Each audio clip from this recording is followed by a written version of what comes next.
por primera vez la conferencia termina a las 9 de la mañana, hora del centro de México, 10 de la mañana, hora del centro de los Estados Unidos. Hace mucho tiempo que no terminaba a estas horas y bueno, pues nos llama mucho la atención, nos parece fantástico que así sea.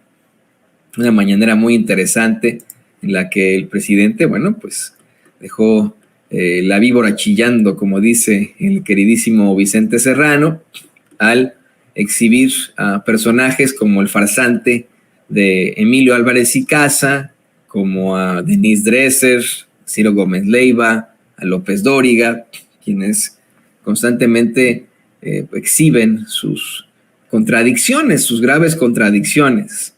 Miren, en primer lugar, Carlos Manuel Juárez del Elefante Blanco le recriminó a López Obrador que antes de tomar posesión se haya comprometido con víctimas de la violencia originada por el gobierno de Felipe Calderón a crear un mecanismo de justicia transicional, pero que en lugar de eso se crearon comisiones de la verdad que se enfocan en lo político de la guerra sucia. El presidente le aclara a Carlos Manuel Juárez del Elefante Blanco que lo que se busca es impartir justicia y evitar la repetición de actos vergonzosos y dolorosos, actos del pasado, como la tortura, la desaparición, la autorización de masacres desde el Estado, como ocurrió, y así lo dijo abiertamente, que es lo que se tiene que señalar siempre, así lo dijo, así abiertamente, esta es la nota, pues, como ocurrió con Felipe Calderón.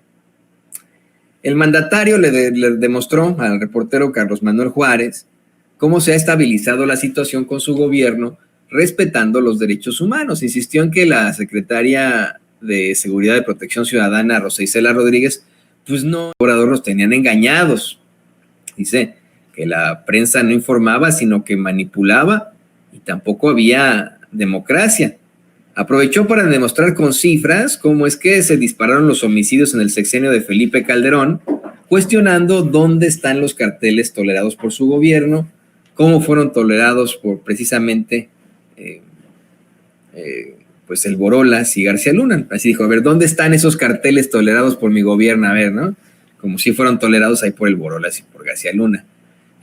Además, comentó que quiere decirle a la OEA, a la Organización de Estados Americanos, que no han hecho nada por los pobres y tienen muchísimos burócratas de pedigrí, esos que tanto se quejan de la situación en México, de la inseguridad, dicen ellos, ¿no?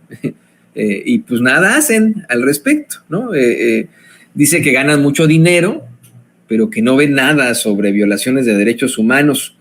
Cuestionó dónde está la declaración de la ONU, por ejemplo, sobre los desaparecidos en la época de Genaro García Luna.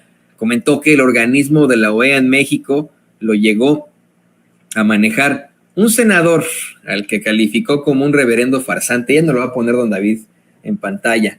Por supuesto que nos referimos a Emilio Álvarez y Casa. Miren, que se pone a gritar carajo, carajo, así en el Senado, ese señor que una y otra vez pues ha exhibido su condición de farsante precisamente. Dice el presidente López Obrador que este cuate, lo insiste, ya lo había dado a conocer antes, fue que quien como ombudsman de la Comisión de los Derechos Humanos en la Ciudad de México desalojó al colectivo que protestaba en el Zócalo el fraude de 2006.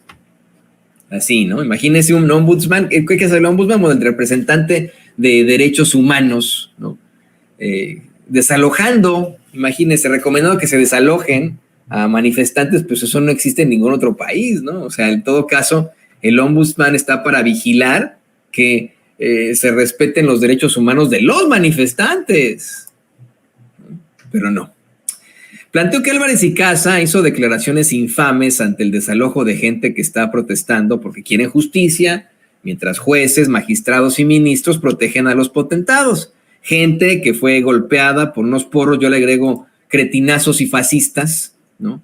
Que llegaron a quitar sus mantas, a desalojarlos y que también tiraron las cruces de los niños fallecidos en la tragedia de la guardería ABC. De hecho, como se lo está presentando don David, además de ese video horrendo que desde ayer aquí denunciábamos en Sin Censura, el presidente López Obrador puso el infame tuit con el que Emilio Álvarez y Casa, el farsante de Emilio Álvarez y Casa, justifican las agresiones a las personas, a los adultos mayores que protestaban contra la Suprema Corte por parte de cretinazos y fascistas. Sarcásticamente le llamó a Álvarez y Casa un genio y exhibió que el tipo fue secretario ejecutivo de la Comisión Interamericana de los Derechos Humanos, la cual es, usted lo sabe perfectamente, parte de la OEA. Esto para cantar la canción esta de Carlos Puebla, valga la redundancia, la OEA es cosa de risa. La OEA es tan fea que es cosa de risa. No sé si se acuerda usted de esta interesantísima canción. Y bueno, pues ahí lo tiene usted, el presidente con todo en esa conferencia de prensa. Mañana, de hecho, hubo un momento también interesante que me gustaría compartir con usted y le voy a pedir